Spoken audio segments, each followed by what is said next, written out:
संजना आली नाहीये का अजून? नाही, पण मी करतेय रेकॉर्डिंग. हा हा, ठीक आहे. मी करतेय. मग मी आज संध्याकाळी किंवा उद्या सकाळी ते पुटअप करते. हा, ओके ओके ओके, ठीक आहे. मग सुरू करूयात आपण, कारण हो 4 चालेल. वाजले. हो चालेल. येस. थोडी वीणाताईंची वाट बघत होते, तर सुरुवातीची प्रार्थना म्हणणार होत्या, पण मी म्हणते आता, कारण मग उगाच वेळेत वाया घालवायला. चालेल. नारायणं नमस्कृत्य नरं चैव नरोत्तमं देवीं सरस्वतीं व्यासं ततो जयमुदीरयेत्. वसुदेवसुतं देवं कंसचाणूरमर्दनं देवकी परमानन्दं कृष्णं वन्दे जगद्गुरुं। मूकं करोति वाचालं पङ्गुं लङ्घयते गिरिं यत्कृपातमहं वन्दे परमानन्दमाधवम्।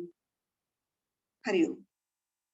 आपण गेल्या वेळेला 32, 33, 34 असे 3 श्लोक बघितले होते आणि 26 ते 31 ची उजळणी केली. तर आपण ते 32, 33, 34 ची थोडी उजळणी करून मग आजच्या श्लोकांना सुरुवात करू. 32वा श्लोक मी वाचते, गीता अजून जॉईन झालेली नाहीये. नकांक्षे विजयं कृष्ण न च राज्यं सुखानि च किन्नो राज्येन गोविंद किं भोगैर्जीवितेन वा. आता आपण बघितलंय याच्या आधीच्या श्लोकांमध्ये अर्जुनाची काय काय अवस्था झाली, त्याच्या शरीराची आणि मनाची, त्याचं वर्णन आहे. 10 त्याच्यावर झालेल्या परिणामांची 10 त्यांनी परिस्थितीचे हे दाखवलेले आहेत, की कांडीव हातातून सुटतंय, शरीराला कंप सुटलेला आहे, आणि भ्रमती वचमी मनहा, हे सगळ्यात महत्वाचं. म्हणजे शरीरावर तर झालंच आहे, पण मन सुद्धा गोंधळल्यासारखं झालेलं आहे, हे तो सांगतोय. आणि ही सगळी लक्षणं ही काही बरोबर नाहीयेत. युद्धात ज्याला लढायचंय अशा योद्ध्यासाठी अशा प्रकारे शारीरिक आणि मानसिक दौर्बल्याचा जो एक त्याला झटकाच म्हणला पाहिजे, जो आलाय, तो काही बरोबर नाहीये. ही निमित्त म्हणजे लक्षणं. आणि मग आता असं वाटतंय त्याला, तो म्हणतोय की ह्याच्यात आम्हाला म्हणजे हे युद्ध करण्यामध्ये काही श्रेयस्कर, आम्हाला काही लाभ होईल असं दिसत नाहीये. आपण बघितलं होतं, लाभ हे 2 प्रकारचे असतात. एकतर चटकन होणारे लाभ, जे ऐहिक सुख असतात ती, आणि काही जे अनेक जन्मांनंतर लाभ होऊ शकतो. म्हणजे काय मोक्ष मिळेल किंवा स्वर्गामध्ये जागा मिळेल, वैकुंठ लोकात जागा मिळेल, असे जे काही आपण ऐकतो ते पारलौकिक, आणि ते कधी होतील हे माहिती नाही.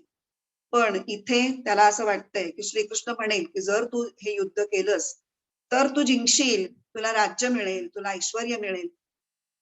तर तो त्याच्यासाठी आर्ग्युमेंट तयार करून आधीच सांगतोय काय, की मला युद्धामुळे जे काही ऐहिक सुखांचा लाभ होईल, म्हणजे काय, विजय मिळेल, राज्य, तर ह्याच्यामध्ये मला मुळी इंटरेस्टच नाही, मला त्याच्यामध्ये काहीही स्वारस्य नाहीये, हे तो मुद्दाम सांगतोय. कारण कसं आहे की जेव्हा आपल्याला एखादी गोष्ट हवी असते तेव्हा आपण त्याच्यासाठी काम करतो. पण ही गोष्टी नकोच आहेत याला, युद्धानं ज्या मिळवायच्यात गोष्टी त्याच्यामध्ये जर रस नसेल तर युद्ध कशाला करायचं.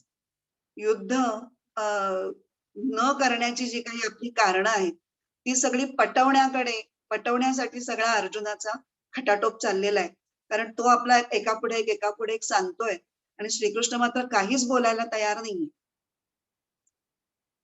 त्यामुळे तो सारखं हे सांगून बघू, मग तरी हा बरोबर आहे म्हणेल, अजून काहीतरी कारण सांगू, असं तो त्याचे एक म्हणजे वकिलासारखं, वकील कसं एक आर्ग्युमेंट आफ्टर आर्ग्युमेंट पुटअप करत जातात, तसं तो एक आर्ग्युमेंट इथे सांगत जातो.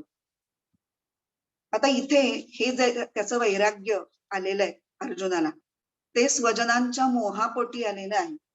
पण त्याला स्मशान वैराग्य म्हणता येणार नाही. स्मशान वैराग्य म्हणजे जे एरवी वैराग्याचा काही मागमूस नसतो. एखादी कुठली तरी वाईट घटना घडली की तात्पुरतं काही कालापुरेसं, विशेषतः एखादी जवळची व्यक्ती जेव्हा जाते तेव्हा आपल्याला जे वैराग्य येतं त्याला स्मशान वैराग्य असं म्हणतात. या सदरात मोडणारं मात्र अर्जुनाचं वैराग्य नव्हतं. कारण त्याची धर्मनिष्ठा, त्याचा विवेक आणि त्याचं वैराग्य हे सतत जागृत आहे.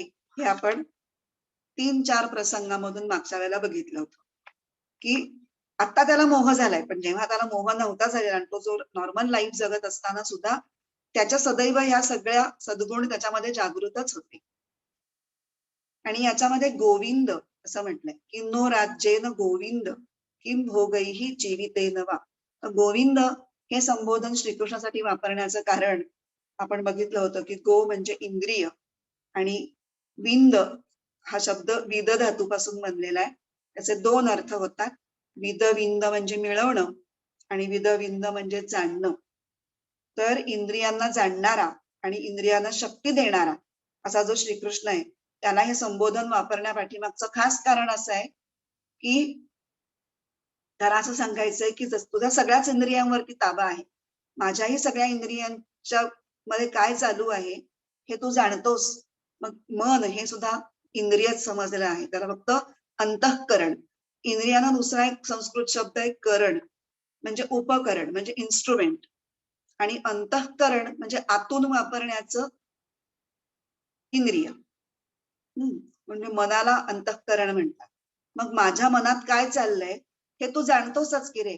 मग माझ्या या भावना, हे जे काही विचार आहेत हे किती खरे आहेत हेही तुला माहितीच आहे.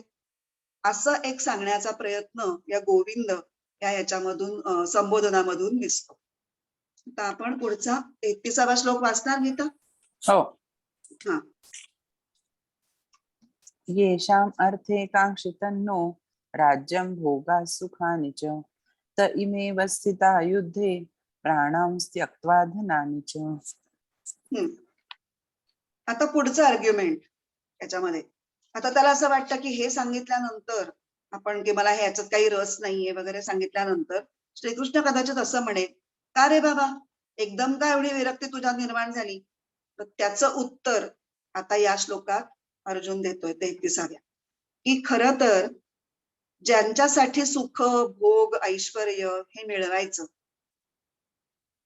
कुणासाठी? स्वजनांसाठी, आपल्या जवळच्या प्रेमाच्या माणसांसाठीच आपल्याला या गोष्टी हव्या असतात ना. असं काही नाही की हे सगळं घेऊन आपण एकटेच त्याचा उपभोग घेणार असतो. असं कधीच होत नाही. एकटा आपण काही मिळवलं, त्याचा उपभोग घेतला, तर त्याचा संपूर्ण आनंद आपल्याला कधीच होत नाही. जेव्हा आपल्या यशामध्ये आपल्या अगदी जवळची लोक ही सामील असतात, सहभागी असतात, तेव्हा आपल्याला खरा आणि पूर्ण आनंद मिळतो. मग ज्या स्वजनांच्या रक्षणासाठी आणि त्यांच्या उन्नतीसाठी हे राज्य, धन वगैरे सगळं मिळवायचं, वाढवायचं, हा पुरुषार्थ गाजवायचा, त्या स्वजनांना मारूनच सुख आणि उन्नती ही मला कशी काय साधणार? हा अर्जुनाला जेन्युइनली पडलेला प्रश्न आहे. हे तो फक्त दाखवत नाहीये. तर सगळं हे आता चाललंय हे खरं चाललेलं आहे. फक्त ते मोहापोटी चाललेलं आहे. श्रीकृष्णाला कळतंय, त्याला स्वतःला त्याची जाणीव नाहीये. कारण तो मोहात गुरफटलेला आहे. आता इथे तो 3 पिढ्यांची जबाबदारी त्याच्या खांद्यावर आहे, असं त्याच्या लक्षात आलेलं आहे. तो 3 पिढ्यांचा विचार करतो. एक त्याच्या मागची पिढी, म्हणजे त्याला अलीकडची वडीलधाऱ्या लोकांची पिढी. त्याच्यामध्ये भीष्म, द्रोण, कृपाचार्य, इतर पितृस्थानी असलेले काका, मामा, ज्यांनी आतापर्यंत पांडवांच्या वरती लहानपणापासून संस्कार केले, त्यांचे कौतुक केले, त्यांच्या सद्गुणांविषयी त्यांना प्रेम होतं, ज्यांचे पांडव खूप लाडके होते, अशी सगळी मंडळी. त्याच्यानंतर समवयस्क पिढी, मेहुणे, इतर मित्र, भाऊ, ज्यांच्याबरोबर तारुण्यामध्ये किंवा लहानपणापासून किशोरावस्थेपासून ते आतापर्यंत त्यांनी छान हसत खेळत दिवस काढले, त्या सगळ्यांबरोबर आता लढायचंय. आणि पुढची पिढी, त्याच्याविषयी पण अर्जुनाला खूप वाईट वाटतंय की आपली पुढची पिढी म्हणजे आपले पुत्र आणि पौत्र, मुलं, नातवंड, 5 द्रौपदी पुत्र, अभिमन्यू, कौरवांचे पुत्र, घटोत्कच, ह्या सगळ्या पुढच्या पिढीसाठी आपण एक बेस निर्माण करायचा आहे. ऐश्वर्याचा असेल, पराक्रमाचा असेल, आणि त्याच्यावर पुढे त्यांनी झेप घ्यावी, नवीन पराक्रम गाजवावेत, आपण त्यांचं कौतुक करावं. हे सगळं करण्याऐवजी आपण त्यांना युद्धात उभं केलंय, असं त्याला एक अपराधी भावना त्याच्या मनात निर्माण झालेली आहे, की दोन्ही पिढींची जबाबदारी आपल्यावर आहे. वडील पिढ्यांचं ऋण आपल्याला फेडायचंय, त्यांना आनंद द्यायचा आहे, त्यांचा सांभाळ करायचा आहे, आणि लहान पिढीला घडवायचंय, त्यांना प्रेरणा द्यायची आहे. तर ह्या दोन्ही पिढींच्या बाबतीत आपली जी जबाबदारी आहे ती बाजूला सारून किंवा त्याच्यातनं अंग काढून घेऊन आपल्याला जे हवंय ते मिळवण्यासाठी आपण त्यांचीच मदत घेतोय आणि त्यांनाच आपण युद्धामध्ये इथे उभं केलंय, आणि त्यामुळे त्यांच्याही जीविताची आता हानी व्हायचा प्रसंग निर्माण झालाय. त्यामुळे त्याला इतकी उद्विग्नता आलीये की तो म्हणतोय ज्ञानेश्वरांच्या भाषेमध्ये, जळोत ते भोग, काही नको मला हे. इथपर्यंत तो त्याला उद्विग्नता आलेली. आता पुढचा 34वा श्लोक. आचार्या पितरः पुत्रास्तथैव च पितामहाः मातुला श्वशुरा पौत्रा शाला संबंधिनस्तथा. आता या श्लोकामध्ये काय म्हटलंय, या श्लोकाची 3 वैशिष्ट्य आपण सांगितली होती. पहिलं म्हणजे ह्याच्यामध्ये आतापर्यंत मागच्या श्लोकामध्ये जी काही नाती सांगितली होती अर्जुनानी, त्याच्यापेक्षा एक नातं वेगळं त्यांनी पहिल्यांदाच सांगितलंय, ते म्हणजे श्याला हा म्हणजे मेवणे. मेवणे या नात्याचा त्यांनी इथे पहिल्यांदाच उल्लेख केलेला आहे.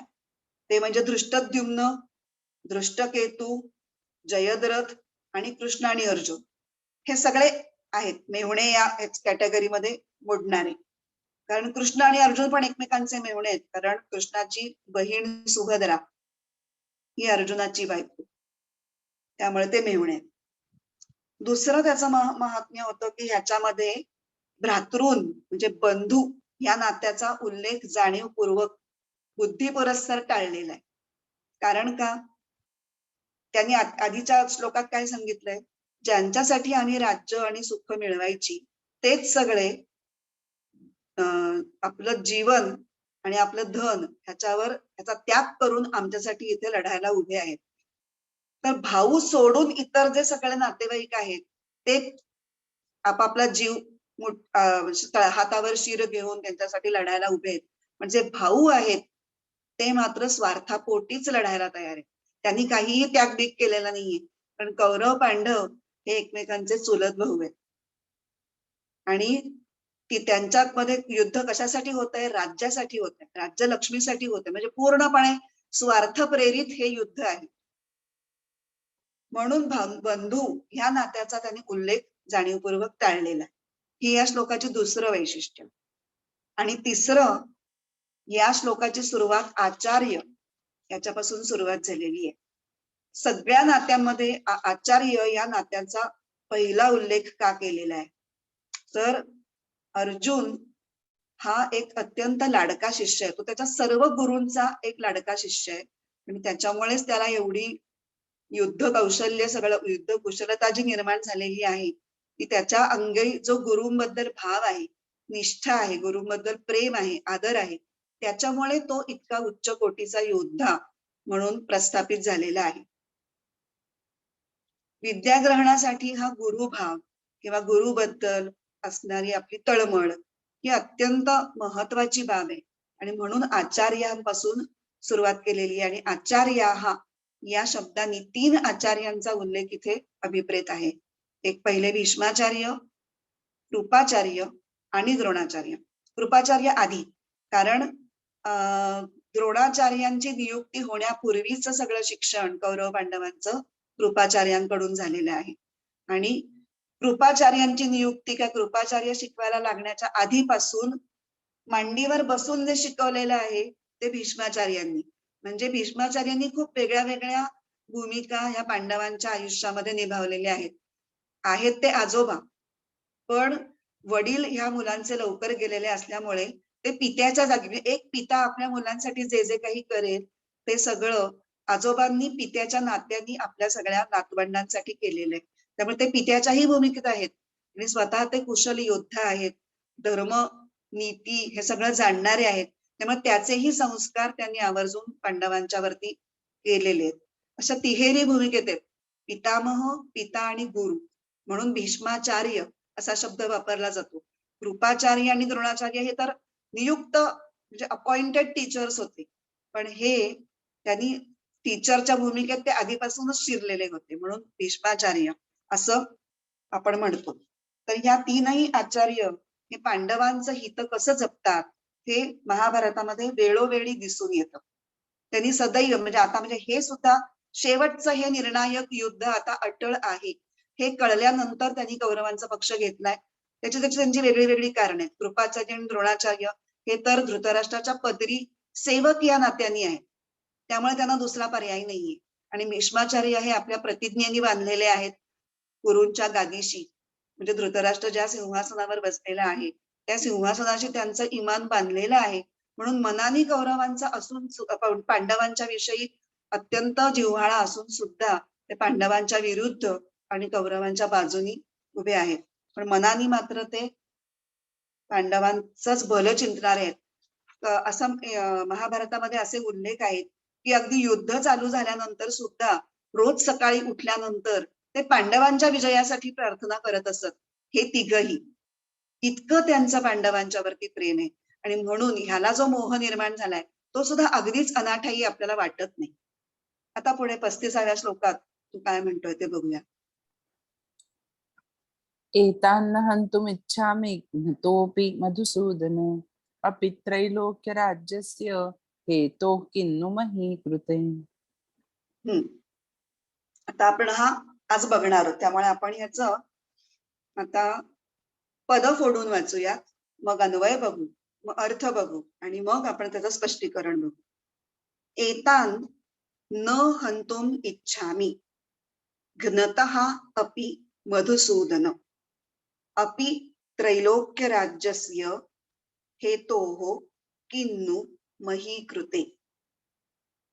हे मधुसूदन म्हणजे हे मधुसूदना श्रीकृष्णा, घ्नतः अपि मी मारला गेलो तरी सुद्धा, त्रैलोक्य राज्यस्य हेतोः अपि तिन्ही लोकांच्या राज्याच्या हेतूनी सुद्धा, एतान हंतुम न इच्छामी या सगळ्यांना मी मारू इच्छित नाही. मग मग हा शब्द इथे नाहीये, पण तो आपल्याला म्हणावा लागतो. मही कृतेनु किम, मग पृथ्वीच्या राज्याची काय कथा. म्हणजे मी जरी मारला गेलो तरी सुद्धा एक वेळ हरकत नाही, पण मी यांना मारू इच्छित नाही. पृथ्वीचं राज्य तर सोडाच, तिन्ही लोकांचं राज्य जरी मला देऊ केलं, चल तू या सगळ्यांना मार, तुला 3 लोकांचं राज्य देतो, असं जरी मला कोणी म्हटलं तरी मी ते स्वीकारणार नाही. इतके हे सगळे जण मला अत्यंत प्रिय आहेत, असा त्याचा अर्थ. आता हळूहळू हे माझे कसे स्वजन आहेत या मोहामध्ये अर्जुन अधिकाधिक गुरफटत चाललेला आहे. आणि म्हणून या श्लोकामध्ये तो पहिल्यांदा आपलं युद्ध न करण्याचा निर्णय ठामपणे आणि अगदी स्पष्टपणे तो मांडतोय.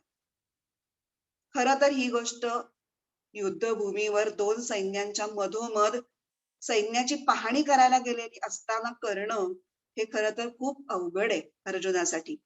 त्याची वीरष्टी त्याला सोडून गेलेली आहे, त्याच्या शरीरावर मनावर दुर्बलतेचा झटका आलेला आहे आणि श्रीकृष्ण समोर आता हे मी लढणार नाही वगैरे हे म्हणणं हे खरंच त्याच्या एका योद्ध्याच्या भूमिकेतून जर बघितलं तर खूप अवघड आहे. पण अर्जुन हा नावाप्रमाणे सरळ मनाचा आहे.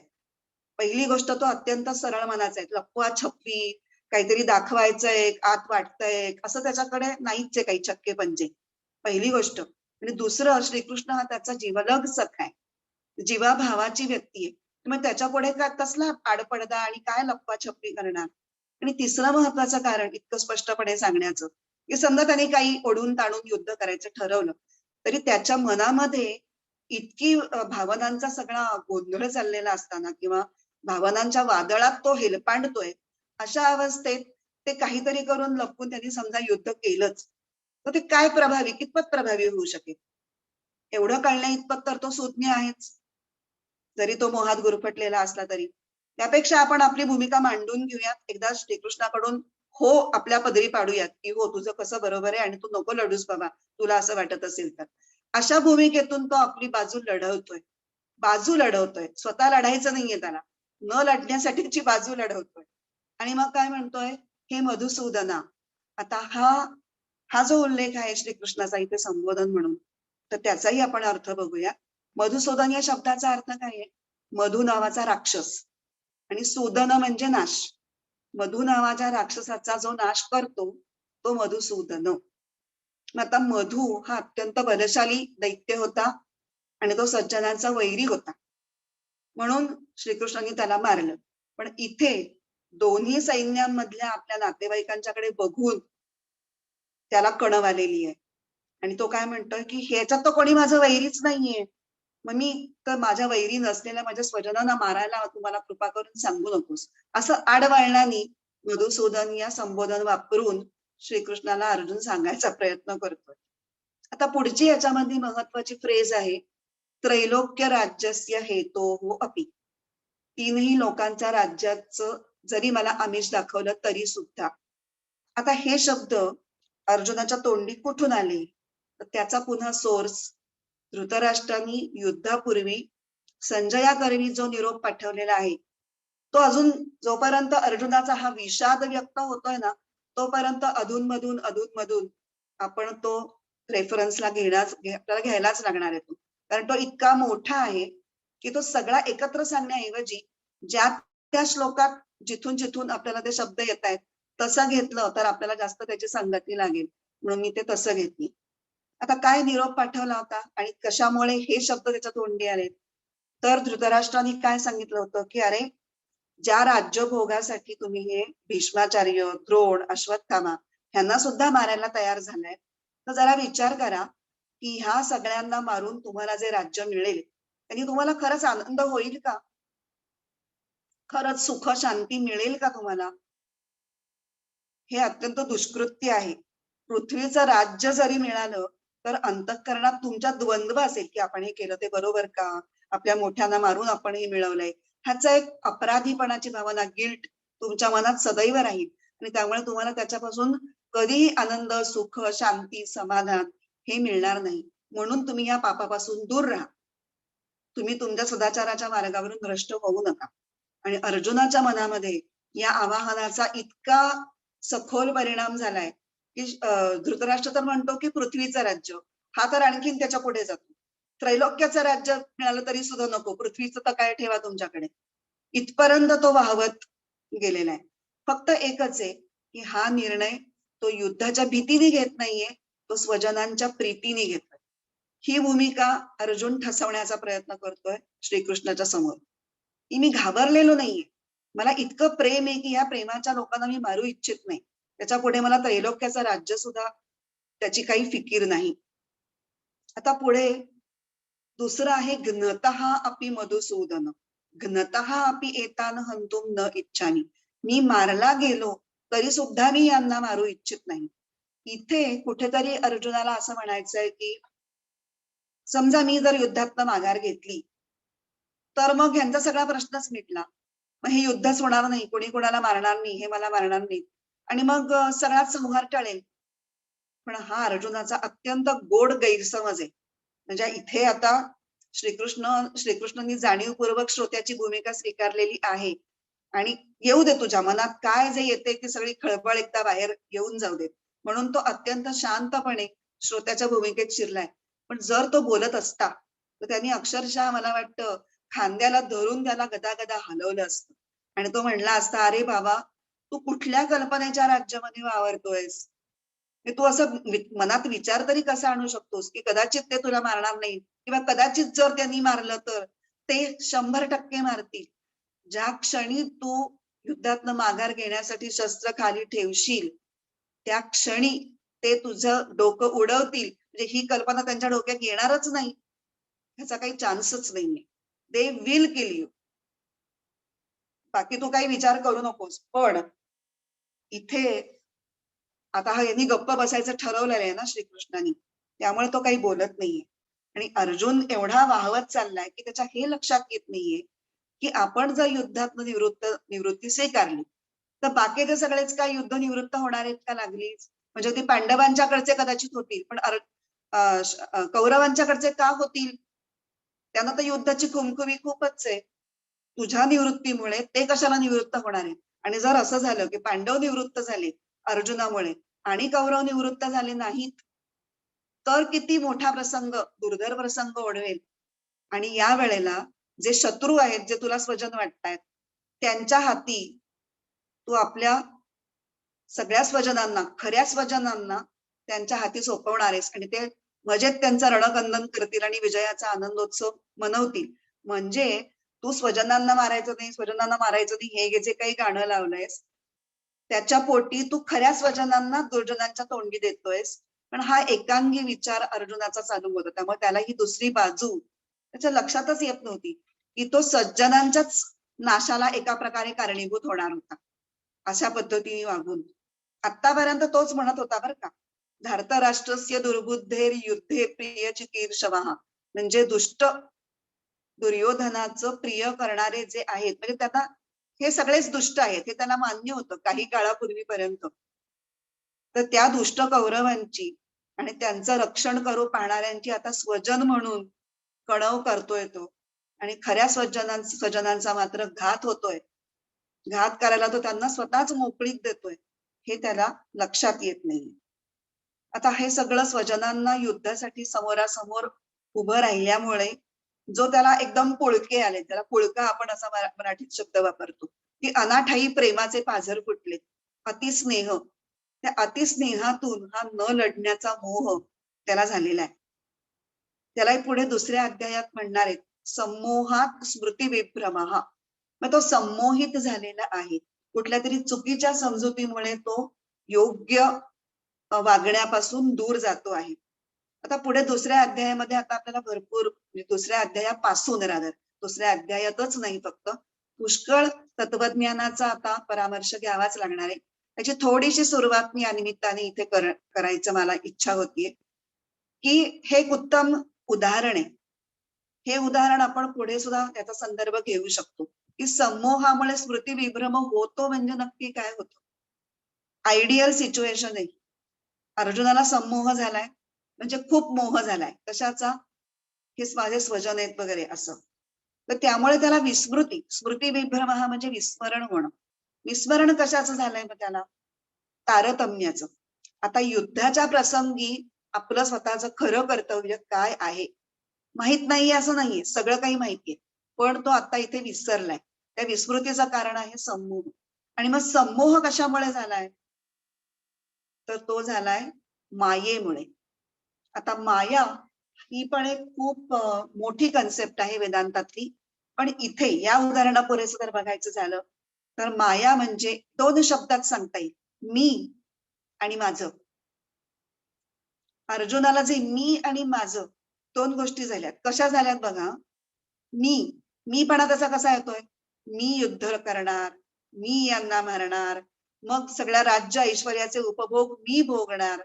म्हणजे तो स्वतःकडे कर्तृत्व घेतोय, स्वतःकडे भोक्तृत्वही घेतोय.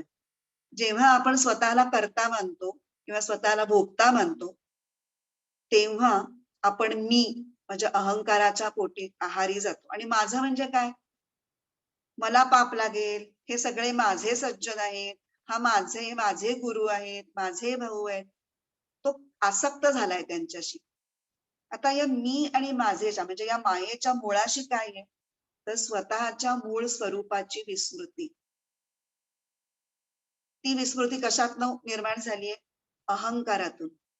पण हा अहंकार म्हणजे ज्याला आपण गर्विष्ठपणा म्हणतो की नाही, तसा इथे अहंकाराचा अर्थ अभिप्रेत नाही. इथे अहंकार म्हणजे मी देह आहे, मी मन आहे, मी बुद्धी आहे, हे समजणं. आता इथे त्याच्या मनात जी भावना निर्माण झाली स्वजनांबद्दलची प्रेम, ही मनाचा विचार आहे, मनाची भावना आहे. तो तिथे मनाशी एकरूप झालाय, त्यामुळे त्याला ते सगळं खरंच वाटतंय. तो वेगळं राहून आपल्या वागण्याचा, बोलण्याचा, विचारांचा काहीही विचार करू शकत नाहीये. त्यामुळे बुद्धी मनाच्या आहारी गेली आहे. त्यामुळे बुद्धी आहारी गेल्यामुळे तोही मनाच्याच आहारी गेलाय. आणि तसं बघायला गेलं तर बाकीची जी काही सगळी नाती, जी माझी माझी माझी म्हणून त्यांनी अनेक वेळेला उल्लेख केलेला आहे, ही सगळी नाती तशी पाहायला गेली तर कशाची आहेत, देहाची आहेत. ही देहामुळे निर्माण झालेली नाती आहेत. जेव्हा आपण नात्यांमध्ये गुरफटतो, तेव्हा मी देह आहे अशी आपली ठाम समजूत असते, तेव्हाच आपण नात्यांमध्ये इतकं प्रमाणाबाहेर गुरफटतो. ज्यांनी आत्मशतकम ऐकलं असेल त्यांना इथे आत्मशतकम मधला 5वा श्लोक मी म्हणणार आहे. तो श्लोक इथे आठवेल. आपल्यापैकी काही जणांनी आत्मशतकम ऐकलंय असं मला वाटतंय. न मे मृत्यु शंका न मे जाति भेदः पिता नैव मे नैव माता न जन्म न बन्धुर्न मित्रं गुरुर्नैव शिष्यः चिदानन्दरूप शिवोऽहं शिवोऽहं चिदानन्दरूप शिवोऽहं शिवोऽहं.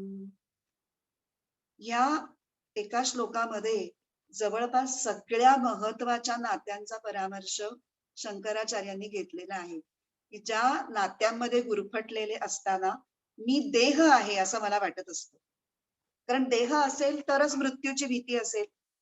हे सगळे मरतील ही भीती का आहे?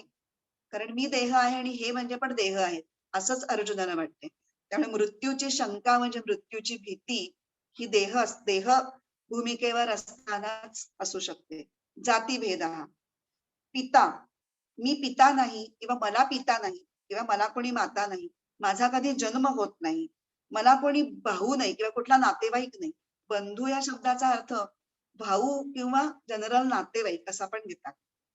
मित्र नाही माझा कोणी, मला गुरुही नाही आणि मला शिष्यही नाही. म्हणजे सगळ्या महत्वाच्या नात्यांचा निषेध करून मग मी कोण आहे हे मला कधी वाटेल की हे मी नाहीये, जेव्हा मला कळेल की मी चिदानंद स्वरूप आत्मा आहे, तेव्हाच मला हे वाटू शकतं. आणि जेव्हा जेव्हा या खऱ्या ज्ञानापासून आपण दूर जातो तेव्हा आपल्याला जे काही वेगळं वाटतं तो सगळाच भ्रम असतो. म्हणून सम्मोहात स्मृती विभ्रम असं म्हणले. आता हे ज्ञान पुढे आपण दुसऱ्या अध्यायामध्ये श्रीकृष्ण अर्जुनाला द्यायला सुरुवात करेल तेव्हा अधिक सखोल बघू. पण अर्जुनाला आता नेमकं कसं ते अप्लाय होतंय ते सगळं ज्ञान त्याच्या त्या अवस्थेला, हे मला असं वाटलं की ते आता थोडस आपण हायलाइट करून सांगावं. आता आपण 36वा श्लोक वाचू. निहत्य धातराष्ट्रान्न का प्रीति स्यात् जनार्दन पापमेवाश्रयेदस्मान् हत्वैतानाततायिनः.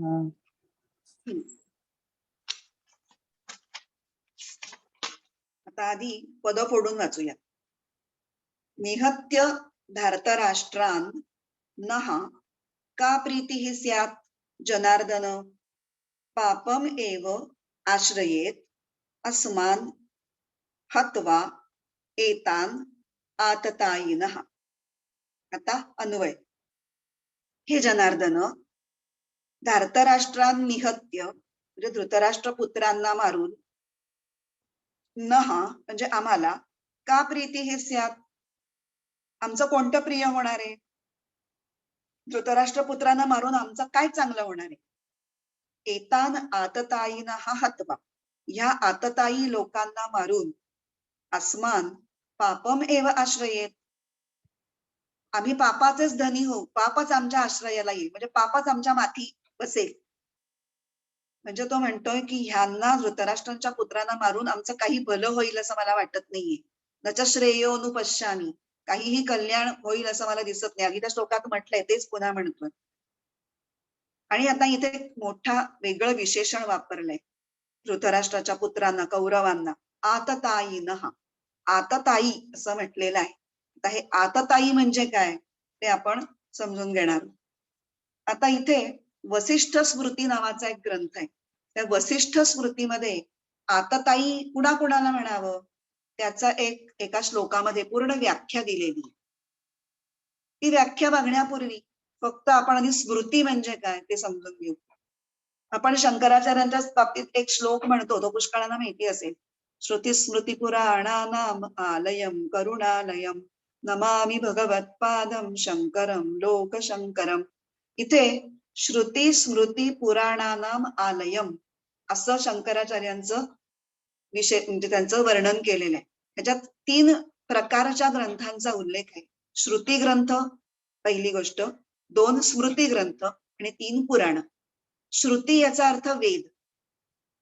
म्हणजे वेद म्हणजे सगळं, उपनिषद पण त्याच्यामध्येच आहेत. उपनिषदांना सुद्धा श्रुतीच म्हणतात. कारण उपनिषद हा वेदांचाच शेवटचा भाग आहे. वेदांचा कन्क्लुझिव्ह पार्ट जो आहे त्याला उपनिषद म्हणतात. वेदांच्या मध्ये आधी सगळं कर्मकांड येतं. कारण एकदम ज्ञान माणसाला झेपत नाही. आधी कर्म करून त्याला चित्त शुद्ध करावं लागतं, थोडी बुद्धीला धार लावावी लागते, मग त्याला ज्ञान सांगितलं तर त्याला ते समजून घेण्याची पात्रता त्याच्या अंगात आलेली असते. त्यामुळे सुरुवातीला कर्म सांगतात, मग उपासना सांगतात आणि मग शेवटी ज्ञान सांगतात. आणि हा जो ज्ञानाचा भाग आहे वेदांचा त्याला म्हणतात उपनिषद. आणि ह्या सगळ्याला मिळून वेदांना म्हणतात श्रुती ग्रंथ. श्रुती ग्रंथ का म्हणतात माहितीये? ह्याचा श्रुतींशी काय संबंध आहे? हा सांग. ते एका म्हणजे गुरुजनांकडून त्यांच्या शिष्यांकडे ऐकून ऐकून पाठ करून घेते म्हणून ना? बरोबर. म्हणजे श्रवण हे असं. हे हा एक श्रवण हा एक पूर्वी म्हणजे जेव्हा मी ऐकलेला अर्थ. हा हो बरोबर आहे. हा अगदीच बरोबर आहे अर्थ. ऐकून तो अनेक पिढ्यांच्या पिढ्या पिढ्यानपिढ्या ती विद्या ऐकून ऐकून म्हणजे मौखिक दृष्ट्या पुढे पुढे जात राहिली म्हणूनच श्रुती म्हणतात. आणि पहिले जे ऋषी होते द्रष्टे त्यांना मंत्रद्रष्टे ऋषी म्हणतात. ज्यांना वेद ऐकू आले किंवा त्यांच्या ध्यानाच्या अवस्थेमध्ये त्यांना ते दिसले, स्फुरले म्हणून वेदांना काय म्हणतात? अपौरुषेय. कुणीही वेद लिहिलेले नाहीये. वेदांचा रचयिता अमुक अमुक असं नाहीये. वेदामध्ये ऋग्वेदात सुद्धा मंडल आहेत आणि त्या ऋषींची नावं त्या मंडलाने दिलेली आहेत. पण त्याचा अर्थ इतकाच की या ऋषींना हे मंत्र दिसले किंवा ऐकू आले म्हणून त्यांना श्रुती असं म्हणतात. आता स्मृती ग्रंथ, आपल्याला इथे स्मृती ग्रंथांबद्दल बोलायचंय. त्याच्यातल्या स्मृती ग्रंथांमधून एक आपण संदर्भ घेतलाय. तर स्मृती ग्रंथ म्हणजे काय असतं?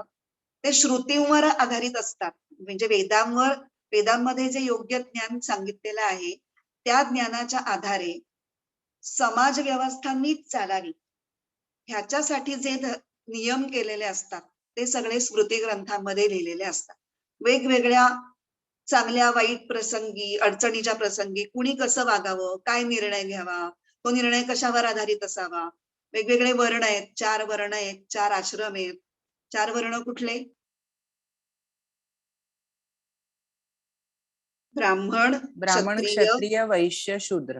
वैश्य आणि शूद्र हे 4 वर्ण. आणि 4 आश्रम कुठले?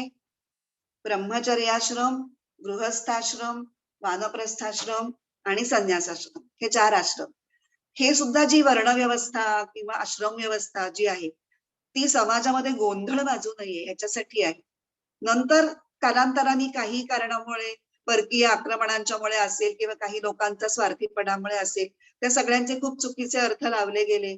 तो भाग निराळा. पण मुळात त्याची जी योजना होती, की जो पर्पज होता तो खूप चांगला होता. त्याचे चुकीचे अर्थ लावल्यामुळे मग हिंदू धर्माला खूप ठपके आले की हिंदू लोक फार जातीपातींचा आहारी गेलेले आहेत वगैरे वगैरे असं समजलं जातं. पण तसं नाहीये खरं म्हणजे. तर हे स्मृती ग्रंथामध्ये कुणाचे सगळ्यांचं धर्म म्हणजे आचरणाचे नियम. What is to be done and what is to be avoided हे चांगल्या पद्धतीने सांगितलेलं गेलेलं आहे. नियमावली केलेली आहे. त्याला आचार संहिता असं पण म्हणता येईल. Code of conduct. तर त्याच्यामुळे सगळ्यांना क्लिअर राहतं कुणाचे काय अधिकार आहेत, कुणाची काय कर्तव्य आहेत. म्हणजे राईट्स आणि ड्युटीज हे वेल डिफाईन्ड असतात स्मृती ग्रंथांमध्ये.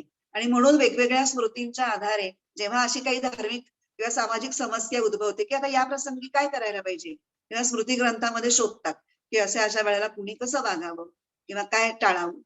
तर अशा बऱ्याच स्मृती आहेत. एक मनुस्मृती आपण ऐकलेली आपल्याला माहिती असते. याज्ञवल्क्य स्मृती एक नावाची आहे. नंतर एक ही वसिष्ठ स्मृती ज्याच्यातनं आपला हा संदर्भ घेतलाय. हे जाताना थोडंसं आपल्याला जरा थोडं ज्ञान मिळावं म्हणून मी हे सांगते. गीता शिकण्यासाठी हे सगळं आवश्यक आहे असं नाही. पण थोडी आपल्या धर्माविषयीच्या धर्मग्रंथांची आपल्याला थोडी तरी पार्श्वभूमी माहिती असावी असं वाटलं मला. बर. तर मग वसिष्ठ स्मृतीत काय म्हटलंय? आतताई कोणाला म्हणावं? अग्निदो गरदश्चैव शस्त्रपाणिर्धनापहः क्षेत्रधारापहारिश्च षडैते आततायिनः. 6 लक्षणं दिली आतताईपणाची. अग्निदः म्हणजे आग लावणारा, गरदः म्हणजे विष देणारा, शस्त्रपाणी हातात शस्त्र घेऊन मारण्यासाठी वध करण्यासाठी प्रवृत्त होणारा, धनापहः म्हणजे धन काहीतरी कपट करून धनाचं अपहरण करणारा म्हणजे दुसऱ्याचे पैसे चोरणारा म्हणा किंवा लाटणारा, लुबाडणारा असा. आणि क्षेत्रदारापहारी च. क्षेत्र म्हणजे जमीन किंवा राज्य, आणि दारा म्हणजे बायको, दुसऱ्याच्या बायकोवर वाईट नजर ठेवणारा, तिला पळवून नेणारा, आणि दुसऱ्याचं राज्य हे कपटानी हिसकावून घेणारा, राज्य लुबाडणारा, असे हे 6 प्रकारचे लोक जे आहेत त्यांना आतताई म्हणले जातात. आता जर आपण बघितलं, दुर्योधन आणि त्याचे सगळे बंधू, एक विकर्ण सोडला तर, विकर्ण हा सहृदयी आणि सदाचारी व्यक्ती होता. पण बाकी सगळे दुर्योधन आणि त्याचे सगळे बंधू हे दुराचारी होते. त्यांना त्यांच्या दुराचाराला खत पाणी घालणारा त्यांचा मामा होता शकुनी. कर्ण त्यांच्या सगळ्या दुराचाराला साथ देणारा आणि त्यांची भलावण करणारा कर्ण. आणि या सगळ्यांना बुद्धी पुरस्सर पाठीशी घालत राहणारा आणि छुपेपणाने मदत करणारा कौरवांचा पिता धृतराष्ट्र, जो पुत्रप्रेमाने अंध झालेला होता. मग तो जन्मांध तर होताच, पण त्याची बुद्धी सुद्धा ही पुत्रप्रेमाने अंधच झालेली होती. आता ही सगळी 6च्या 6 लक्षणं, एक दुसरं नाही, म्हणजे ह्याच्यातलं एकही लक्षण असेल तरी त्या माणसाला आतताई म्हणावं असं वसिष्ठ स्मृती म्हणते. पण ह्या 6च्या 6 सर्व लक्षणं ही कौरवांना आणि त्यांच्या सहकार्यांना लागू पडणारी आहेत. अग्निद, वारणावत, वारणावतामध्ये लाक्षागृहामध्ये पांडवांना पाठवून कपटानी त्यांना मारण्याचा प्रयत्न दुर्योधन, कर्ण, शकुनी यांनी केला आणि त्याला मदत धृतराष्ट्राने केली. विदुर हा खूप सतर्क होता आणि विदुराने काहीतरी गडबड आहे हे ओळखलं आणि त्याला म्लेंच भाषा, म्हणजे काहीतरी कोड लँग्वेज असेल त्यावेळची, म्लेंच भाषा अवगत होती, जी युधिष्ठिरालाही येत होती. त्या म्लेंच भाषेत त्यांनी काही संदेश विदुराने युधिष्ठिराला पाठवले आणि त्यामुळे हा सगळा कट उघडकीला येऊन पांडव सावध झाले आणि वारणावताच्या त्या लाक्षागृहाच्या सगळ्या प्रसंगातून ते भुयारी मार्गाने बाहेर पडले आणि वाचले. पण हा अग्निद हे विशेषण इथे कौरवांना कसं लागू होतं ते आपल्याला कळतं. दुसरं, गरद, विषप्रयोग. लहानपणी भीमाचा पराक्रम हा दुर्योधनाला लहानपणापासूनच म्हणजे असह्य व्हायचा आणि तो कधीही भीमाला पराजित करू शकला नाही. त्यामुळे तो त्याला अधिकच असंतोषाने तो खदत असायचा. तर एकदा ही सगळी मुलं जलक्रीडेसाठी म्हणून गंगा नदीवर गेलेली असतात आणि तेव्हा त्या गंगा नदीवर खेळत असताना बऱ्याच त्यांच्या स्पर्धा होतात, काहीतरी वेगळे वेगळे खेळ खेळतात. त्या सगळ्यामध्ये भीम हा जिंकतो आणि मग दुर्योधनाचा अत्यंत जळफळाट होतो. मग थोड्या वेळाने क्रीडा संपल्यानंतर ही मुलं भोजनाला बसतात. तेव्हा असं गमती गमतीत हा ह्याला भरवतोय, तो त्याला भरवतोय, असं खेळात खेळात सुरू होतं. तर ते पाहून या दुष्ट दुर्योधनाच्या मनामध्ये एक कल्पना येते आणि तो एक कालकूट नावाचं विष असतं ते सुरडून भीमाच्या अन्नात मिसळून मोठ्या प्रेमाने असं नाटक करतो की चल आता मी तुला भरवतो, तू माझा भाऊ आहेस, मला तुझं किती कौतुक आहे, असं करून त्याला तो भरवतो अन्न विष मिसळलेलं. आणि मग तो भीम हळूहळू ते अन्न खाऊन त्या जेव्हा विषाचा अंबल जेव्हा त्याच्या शरीरावर पूर्ण चढतो तेव्हा तो बेशुद्ध पडतो आणि मग त्याला बाजूला घेऊन जातात सगळ्या समूहापासून दुर्योधन आणि त्याचे काही साथीदार आणि त्याला त्या रानवेलींनी त्याचे हात पाय गच्च बांधून टाकतात आणि त्या ज्या डोहाच्या इथे, त्या गंगेच्या डोहाच्या इथे खेळायला गेलेले असतात त्या डोहात त्याला ते टाकून देतात, फेकून देतात. पण भीमाचं नशीब खरंच बलवत्तर असतं. तो जो बुडतो आणि पोचतो तो नागलोकात पोचतो आणि नागलोकात पोचल्यानंतर तिथे अनेक नागकुमार त्याला दंश करतात, त्याला चावतात कडकडून. आता इथे त्याच्या अंगात जे अन्नातनं आलेलं असतं विष ते भिनलेलं असतं, त्याच्या रक्तामध्ये पूर्ण मिसळलेलं असतं ते. त्या विषाशी ह्या नागांच्या प्रवाही विषाचा संपर्क आल्यामुळे ते नलिफाय होतं, न्यूट्रलाइज होतं आणि मग हळूहळू तो त्या विषाच्या अंमलातून बाहेर पडतो, शुद्धीवर येतो आणि शुद्धीवर आल्यानंतर तो त्या नागांची लढाई करून त्या नागकुमारांना सळो की पळो करून सोडतो. मग काही नाग आपला जीव बचावून वासुकीकडे येतात. वासुकी हा नागराज, त्याला भेटायला तिथे आर्यक नावाचा अजून एक नागराज आलेला असतो. तिथे येऊन ही सगळी बातमी कळते की असं असं भीमानी ह्यांना मारलं, भीम असा असा खाली आलाय. तर तो आर्यक जो असतो तो कुंतीचा खापर पणजोबा असतो. आता ही सगळी काही नाती माझ्याही अजिबात लक्षात आलेली नाहीये. त्या नात्यांच्यावर आपण जायला नको. त्या नात्यातून त्यांना भीमाला काय फायदा झाला एवढं बघू. त्या आर्यकाच्या नातवाचा नातू म्हणजे भीम आणि हे आर्यकाला माहिती असतं आता ही नाग योनी आणि मनुष्य योनी आणि त्यांच्यातले संबंध कसे काय हे काही आपल्याला माहिती नाही, पण आपण त्याच्यात पडायलाच नको. तर तो आर्यकाला आहे, त्यामुळे खूप प्रेम वाटतं भीमाबद्दल आणि तो भीमाला जाऊन भेटतो आणि त्याला प्रेमाने खूप अमृत पाजतो. तर नागांकडे अमृत कसं आलं याही प्रश्नाचं उत्तर आपल्याला माहिती नाही, पण अमृत पाजतो भीमाला आणि त्यामुळे भीम अधिकच सशक्त होतो. म्हणजे 10 सहस्त्र हत्तींचं बळ त्याला प्राप्त होतं. म्हणजे जो जो जो कौरवांचा डाव असतो ना भीमाला ते खच्चीकरण करण्याचा, त्या प्रत्येकाचा उपयोग भीमाला झालेला आहे. आणि इथे सुद्धा म्हणजे कुटीला कारस्थानाच्या रिस्पेक्टिव्ह ऑफ दॅट कारस्थान तो सशस्त्र होऊन आणि सज्ज होऊन अधिक सामर्थ्य मिळवून मग ते त्याला नागराज वर येऊन सोडतात आणि तो चांगला धडधाकट होऊन येतो. पण मिशा मारण्याच्या लेव्हलला हा आतताई दुर्योधन गेलेला आहे. आपला मुद्दा तो आहे आता. पहिले 2 बघितले, अग्निद आणि गरद. जाळून मारणे, विष देऊन मारणे, विषप्रयोग करणे. आता तिसरा आहे शस्त्रपाणी. अनेक प्रसंग आहेत की त्याच्यामध्ये कौरवांनी शस्त्रांनी यांचा काटा काढण्याचा, पांडवांचा काटा काढण्याचा प्रयत्न केलेला आहे. त्याच्यातला एकच प्रसंग जरी सांगितला आपण इथे वांगी दाखल तरी पुरेसा आहे. जेव्हा द्यूतानंतर हे वनवासात गेलेले असतात पांडव, तेव्हा ते द्वैत वनात राहत असतात आणि त्या द्वैत वनामध्ये बरीचशी कुरणं असतात, ज्या कुरणांमधून कौरवांच्या गायींचा, गुरांचा सगळा चारा येत असतो. तर ह्यांना खूप दुष्टपणा तर अंगात असतोच. आता ह्यांना आपण राज्यापासून बेदखल करून वनवासात तर पाठवलं. आता ते वनवासात कसे विपन्नावस्थेत असतील ते जरा पाहूया. असा दुष्ट विचार त्यांच्या मनामध्ये येतो आणि ते सगळं लवाजवाब घेतात आणि धृतराष्ट्राने परवानगी द्यावी की द्वैतवनात कशासाठी जाताय बाबा. तर ते म्हणतात की नाही, आपल्या त्या कुरणांची वगैरे सगळी नीट व्यवस्था आहे का नाही ते बघायला, त्याची पाहणी करायला आम्ही जातो. असा बहाणा करून आपल्या स्त्रिया खूप दागदागिने घालून आणि असा सगळा लवाजमा घेऊन मिरवत मिरवत ते द्वैतवनात जातात. हेतू त्यांचा हा असतो की विपन्न अवस्थेत असलेले जे पांडव आहेत त्यांना आपण आपला दिमाग, आपलं ऐश्वर्य दाखवावं आणि त्यांना हिणवावं आणि त्यांची कुचेष्टा करावी. पण इथेही त्यांचा डाव दैवयोगाने फसतो. कारण मध्येच चित्रसेन नावाचा गंधर्व त्यांच्या मार्गामध्ये येतो आणि हे काहीतरी कुटाळक्या करतात.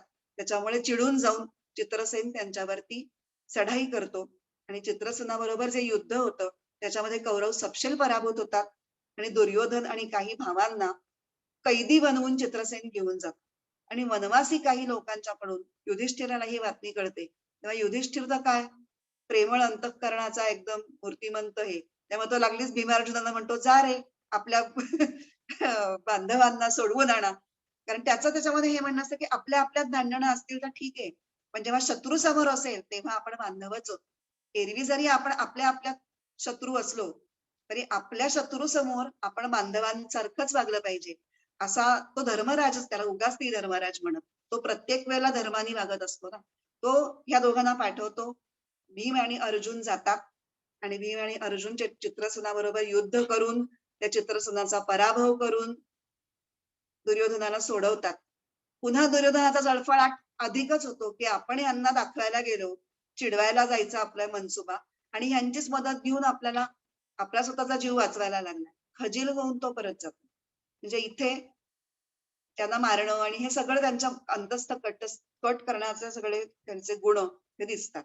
आता पुढचे जे आहेत, धनाचं अपहरण, क्षेत्राचं अपहरण म्हणजे राज्याचं अपहरण आणि बायकोचं अपहरण, हे सगळं त्यांनी द्यूताला बोलवून तिन्ही गोष्टी एकाच बैठकीत चाललेल्या आहेत. सगळ्या कपटानी द्यूत खेळून त्यांचं राज्य हिसकावून घेतलं, धन हिसकावून घेतलं, बायकोशी दुर्व्यवहार केला. त्यामुळे सर्व प्रकारांनी हे अत्यंत नीच, म्हणजे आतताई या शब्दाला अगदी खास म्हणजे त्यांच्याकडे बघूनच हे लिहिलं असावं का काय हा श्लोक असं वाटावं, इतका तो श्लोक त्यांना चपखल बसतो. त्यामुळे ते पक्के आतताई होते हे तर सिद्ध होतं.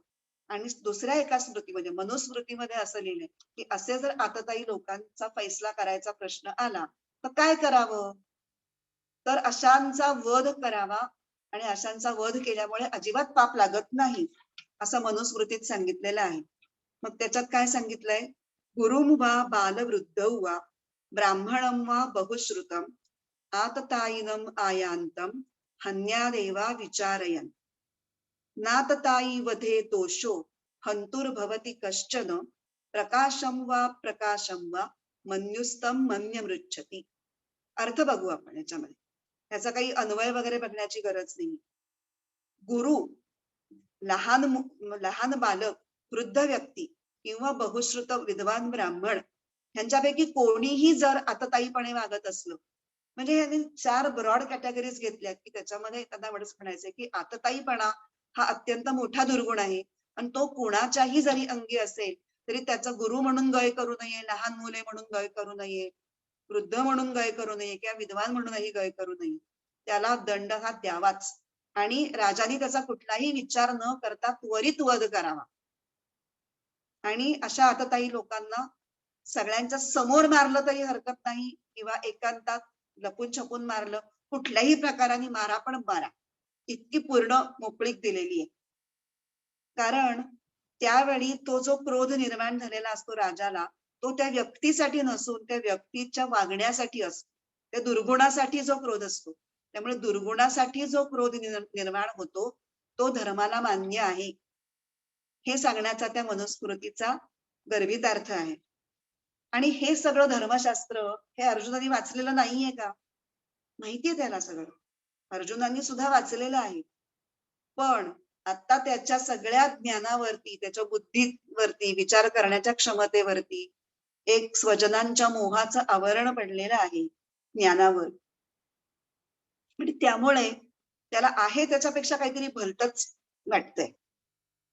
आता हा झाला 36वा श्लोक. आता आपण 37वा वाचू. वाचतेस? हो.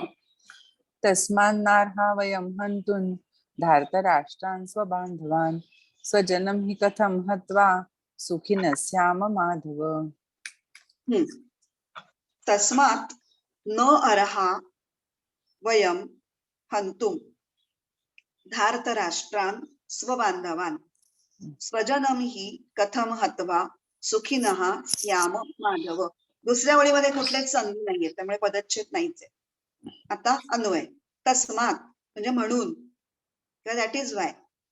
स्वबांधवान धार्तराष्ट्रान हंतु म्हणजे आपले बांधव असलेल्या कौरवांना मारण्यासाठी, वयम न अर्हा आम्ही योग्य नाही, म्हणजे यांना मारणं हे आम्हाला शोभत नाही असं त्याला म्हणायचंय. ही म्हणजे कारण. कारण काय तर हे माधवा, स्वजनम हत्वा कथम सुखिनः स्याम, आपल्या स्वजनांनाच मारून, आपल्याच कुटुंबियांना मारून आम्ही कसे काय सुखी होणार, असा प्रश्न आता अर्जुनाला पडला. स्वजनांना युद्धासाठी समोरासमोर उभं राहिल्यामुळे त्यांना अतिस्नेहातून न लढण्याचा जो काही मोह निर्माण झालेला आहे त्याच्या पोटी आता हा काहीही बोलतो. आता इथे ह्याच्यातला अर्थ खूप सोपा आहे. ह्याच्यामध्ये ज्ञानेश्वरांनी ज्या कल्पना मांडल्यात त्या थोड्या मी याच्याविषयी सांगणार आहे या श्लोकाच्या स्पष्टीकरणामध्ये. कारण जे गीतेमध्ये दिसत नाही डायरेक्टली किंवा गीतेवरच्या ज्या कुठल्या टीका आहेत, स्पष्टीकरण आहेत, त्याच्यामध्ये कुठेही न दिसलेली अर्जुनाची एक सुंदर भावछटा ही ज्ञानेश्वर महाराजांनी इथे लिहिलेली आहे. आता ती मी आधी सांगते. जरी वधू करुनी गोत्रजांचा, तरी वसवटा होऊनी दोषांचा, मज जोडलासी तू हातीचा, दुरी होसी. ही ओवी आहे, त्याचा आता अर्थ पाहू. गोत्रज म्हणजे आपल्याच कुळातले कुलबांधव, ह्यांचा वध जर आम्ही केला तर आम्ही दोषांचा वसवटा होऊ. वसवटा म्हणजे काय? वसतिस्थान. आमच्याच बांधवांचा जर आम्ही वध केला तर सगळे दोष आमच्या आश्रयाला आलेले, दोषांचं जणू काही आम्ही आगरच होऊ असं म्हणायचंय.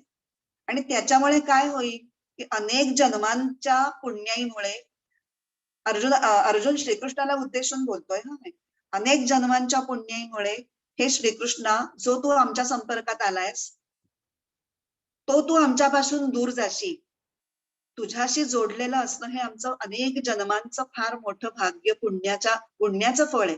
आणि जर आम्ही बांधवांना मारण्याचं पाप केलं तर ते पाप इतकं मोठं असेल की ते आमचं सगळं पुण्य संपेल आणि पुण्य संपल्यामुळे तू आमच्यापासून दूर जाशील.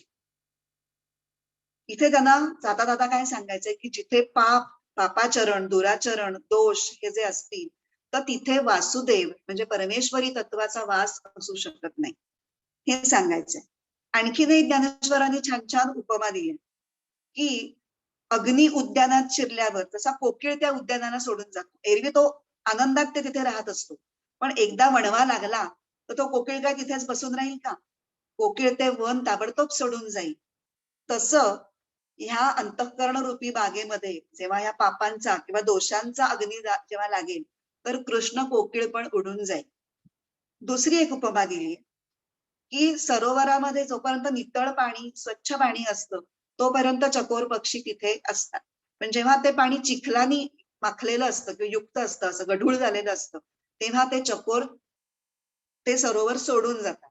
तसं भक्तांच्या मनामध्ये जेव्हा पापांचा चिखल किंवा दुर्बुद्धीचा चिखल निर्माण होतो तेव्हा कृष्ण चकोर सुद्धा इथे फिरकणार सुद्धा नाही. आता मूळ मुद्दा काय आहे की ह्या स्वजनांना मारून आम्ही सुखी कसं होणार? त्यात ज्ञानेश्वर अर्जुनाच्या माध्यमातून अजून पुढे जाऊन त्यांची कल्पना आपल्याला सांगतायत की अर्जुनाला फक्त सुखी कसा होणार एवढीच चिंता नाहीये, त्याला अजून एक चिंता वाटते. काय वाटतेय त्याला चिंता? ह्याच पहिल्या ओवीला धरूनच पुढची ओवी आहे. तुझसी अंतराय होईल मग सांगे आमुचे काय उरेल, तेणे दुःखे हिये फुटेल तुझ वीण कृष्णा.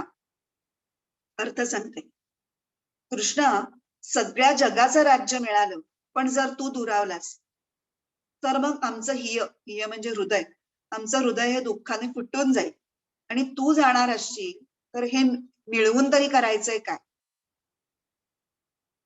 अर्जुनाची भावना वेगळ्या पद्धतीने मांडली किंवा त्याला एक कल्पनाच, म्हणजे ही मला वाटतं ज्ञानेश्वरांचीच कल्पना असणार आहे, पण ती खूप सुंदर कल्पना आहे म्हणून एक साहित्यिक आस्वाद घ्यायला आपल्याला हरकत नाही. म्हणजे लिटररी ब्युटी आपण ज्ञानेश्वरीची जाता जाता बघायचं ठरवलंय, कारण गीतेच्या अंगानी आहे आणि काही ठिकाणी त्यातल्या कन्सेप्ट वरती पण खूप सुंदर प्रकाश ज्ञानेश्वरांनी टाकलाय. जसं त्यांच्या काही कल्पना ह्या खरोखर आपल्याला, म्हणजे आपण कधी असा विचारच केला नसता की अर्जुनाच्या डोक्यामध्ये असं काही आलं असेल. हा ठीक आहे बाबा, स्वजनांना मारून आम्हाला काय सुख मिळणार, पण ही एक वेगळीच बाजू त्यांनी अर्जुनाची मांडायचा जो प्रयत्न केलाय ती मला खूप भावली. म्हणून तो म्हणतोय की तुझ्या सखीत तू आमच्या बरोबर असलास तर जे काही सुख मिळेल ते आम्हाला सुख वाटेल, आणि तू जर आम्हाला सोडून गेलास तर ती स्थिती कितीही सुखाची असली तरी ती आम्हाला सुखाची वाटणार नाही. तर हे एक वेगळेपण ज्ञानेश्वरीतलं मी तुम्हाला सांगायचं ठरवलं होतं. आणि याच्यातलं न अर्हा वयम हंतुम या फ्रेज विषयी आपण बोलू. आम्हाला ह्यांना मारणं शोभत नाही. आता परत हे शब्द कुठून आले? धृतराष्ट्रांनी संजयामार्फत पाठवलेला निरोप. काय म्हणत होतो संजय तिथे? की युद्धासारखं हीन कर्म हे तुम्हाला शोभणार नाही, कारण तुम्ही इतके सदाचरणी आहात आणि इतके वर्ष इतक्या चांगुलपणाने वागत आला आहात, तर तुमच्याकडून जरी एखादा तरी दोष घडला तरी पांढऱ्या शुभ्र वस्त्रावर जर एखादाच काळा डाग पडला तरी तो कसा उठून दिसतो, तसं जर तुम्ही स्वजनांना मारण्याचं पातक केलं किंवा कराल, आता युद्धापूर्वीच आहे ना, जर करायला प्रवृत्त झाला तर तुमच्या आतापर्यंतच्या शुभ्र धवल अशा कारकिर्दीवरती तो एक मोठा डाग ठरेल.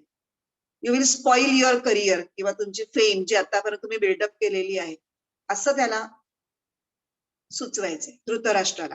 आणि ह्या सगळ्या शब्दांचे कसे परिणाम झाले, बरोबर तेच शब्द त्याच्या अर्जुनाला तोंडी वेगवेगळ्या श्लोकांच्या माध्यमातून येतात की आम्हाला शोभणारच नाही ही गोष्ट, स्वजनांना मारणं.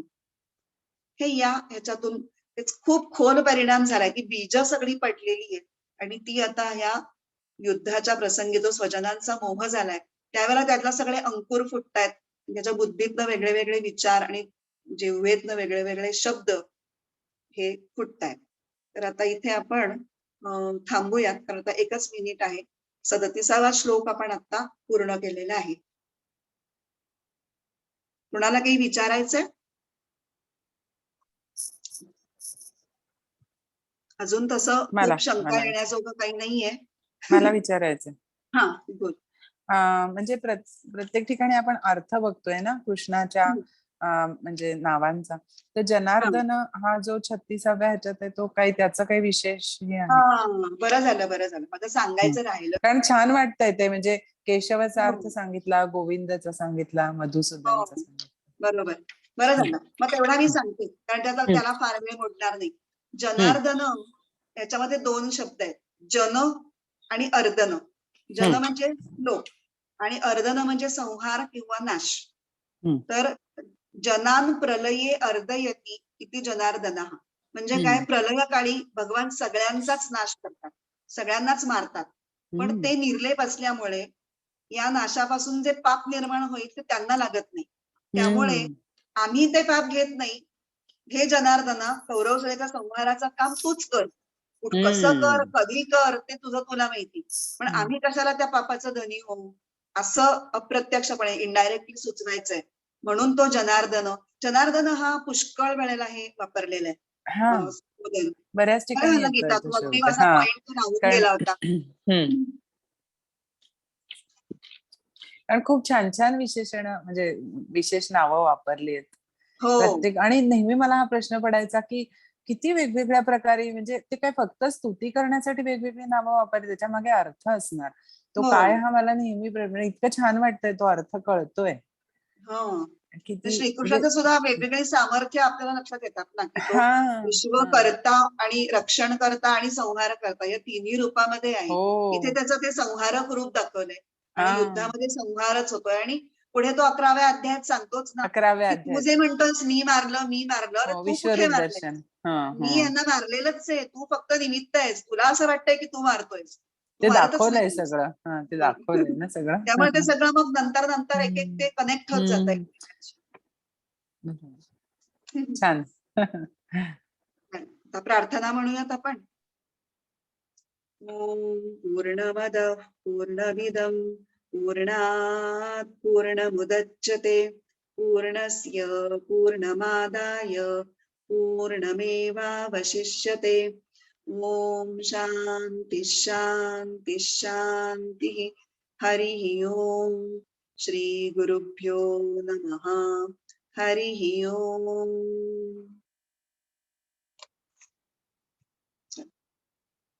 सोमवारी भेटू आता पुढच्या. हो, सोमवारी भेटू.